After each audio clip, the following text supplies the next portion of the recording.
Good evening.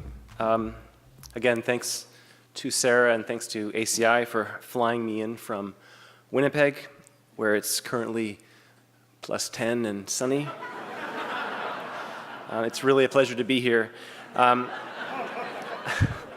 No, it really is. My name is Andrew Kear, and I'm the author of William Kurelek, Life and Art. I gotta confess that arriving at a view of William Kurelek as a rebel and an iconoclast has not been an easy task for me. In what universe could the creator of the Prairie Boys winter and summer books be understood as bucking social conformity, traditional values, moral convention, and all the other dustbins of history? In what universe could an artist of such wholesome nostalgia classify as a rebel? Here's the backstory.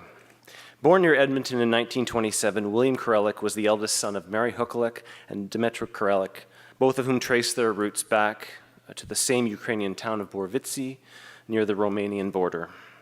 In 1934, Kurelek's family moved to a farm north of Winnipeg, and this would serve as the primary setting for the prairie paintings, like the one you see on screen now that Kurelek is most famous for, perhaps.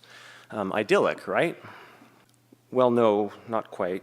As much as Kurelek is best known for idyllic prairie scenes, he had a darker side as well. Kurelek's parents were strict, practical, and unsentimental, attitudes that, while not surprising given the Depression conditions of the 1930s, were acutely felt by the young, self-admitted dreamer. His father came by such values honestly, perhaps. He'd spent his formative years loading German corpses onto wagons on the Eastern Front, as depicted here in a painting Kurelek created to illustrate a verse from the New Testament Passion narrative.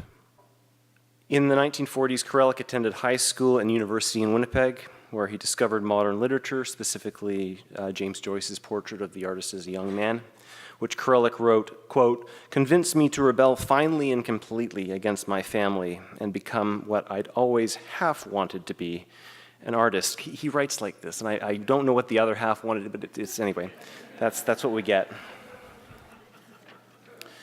Between 1949 and 1951, he briefly attended art schools in Toronto and Mexico, but found both experiences uninspiring. In 1950, Kurelek painted this, a seemingly confident self-portrait, yet it's a self-portrait in which he isn't actually himself. Here is the 23-year-old pictured before scenes from his life, but posed as Joyce's Stephen Dedalus, pretending to be the anti-hero, the rebel artist of fiction. The role of creative rebel turns out to be something Kurelek cannot sustain, a luxury, psychologically speaking, he can't afford. Throughout his early adulthood, Kurelek was plagued by exhaustion, insomnia, inexplicable eye pain, social anxiety, and a general malaise, symptoms that made him desperate for medical treatment. So desperate that in 1952, he caught a boat to England, where he checked himself into London's Maudsley Psychiatric Hospital. At Maudsley, he was encouraged to paint cathartically as a means of treatment. This work, The Maze, which Kurelek described as, quote, "a kind of pictorial package of all my emotional problems," end quote, is an externalization of pain in paint. From Maudsley, Kurelek transferred to the Netherton Hospital in Surrey, where he attempted suicide and received 14 electroshock treatments. It was at this point that Kurelek's therapists encouraged him to take a different approach to art. Do not fixate on the inner world. Find worthy distraction in the minutiae outside of your head. And this is when he begins to paint wonderful trompe-l'oeil like this. And something else happened in Maudsley. An avowed atheist since university, Kurelek's mental illness spurred him to reconsider the existence of God. He became a Roman Catholic in 1957. The year of his baptism, Kurelek painted the self-portrait on your right. In many ways, a pictorial rebuttal of his first. Rather than exposing us to the travails of his inner world, in the 1957 self-portrait, he asks us to bear witness to all he has overcome. If Kurelek left Canada an atheist, he returned a Roman Catholic. In 1959, he was back in the country, living in Toronto, and on a mission. No longer a Joycean anti-hero, he returned as repentant as St. Augustine.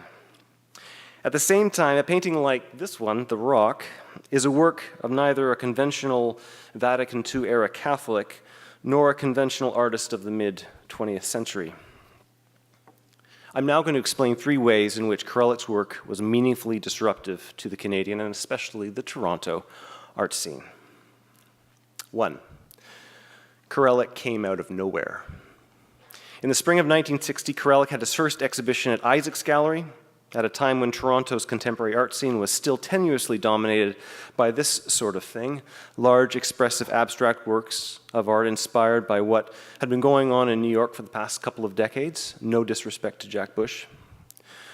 Kurelek exhibited nothing that had anything to do with the abstract expressionism and color field painting that was everywhere and all the rage.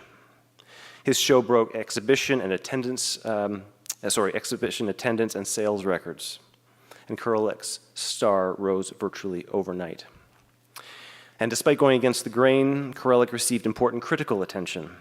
In 1961, when the then Art Gallery of Toronto invited Alfred H. Barr to select a work by a contemporary Toronto artist, the director of New York's Museum of Modern Art and an international authority on artistic modernism, selected this farm picture by Kurelek for his museum's collection. 2. Kurelek earned his popularity and critical praise primarily as a landscape painter. By the 1960s, Canadian artists wanted to engage with global movements and international audiences, and many wanted to cast off the still stultifying legacy of the Group of Seven. As Kurelek's fellow painter, Graham Cawtrey infamously observed, after the group, quote, "Every damn tree in the country has been painted," end quote.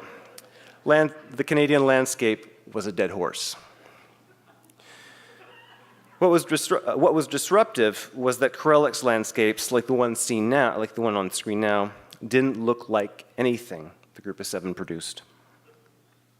Unmoved by bushwhacker romanticism, Kurelek found his inspiration in the Northern Renaissance artists like Bosch and Bruegel and the flat agrarian fields of Western Canada, the sort of topography that Harris, Jackson, and company had ignored, largely.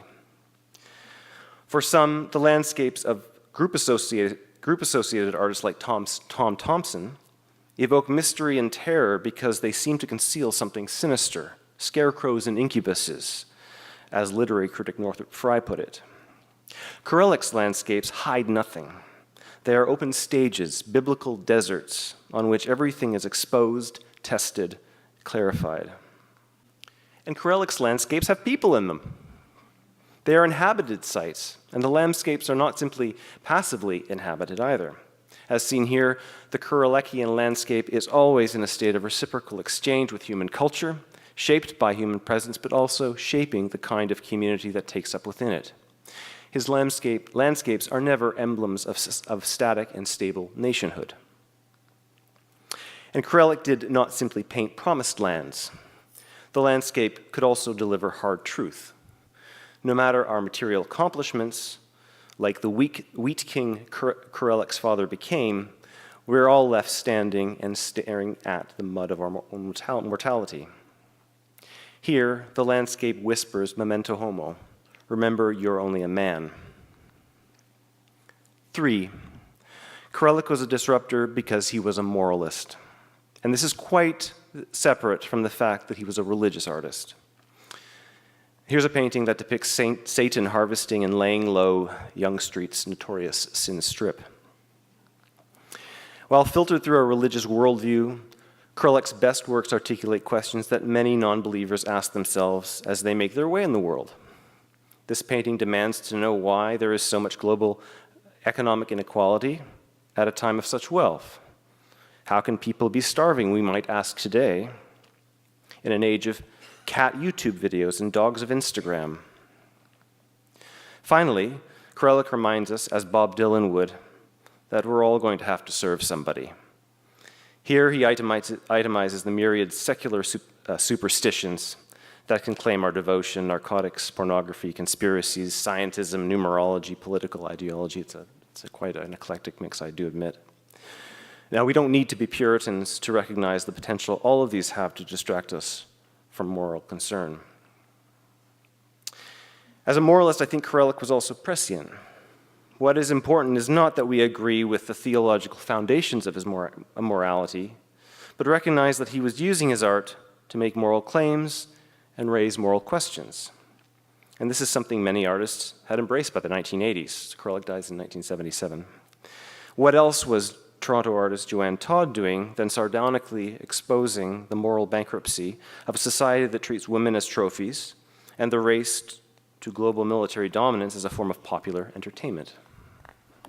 William Kurelek was a rebel and an iconoclast because he had the audacity to paint scenes of everyday life in an era dominated by abstraction. He reinvented landscape painting for an increasingly multicultural country. He made pictures that asked hard questions about life and how to live it. Thank you.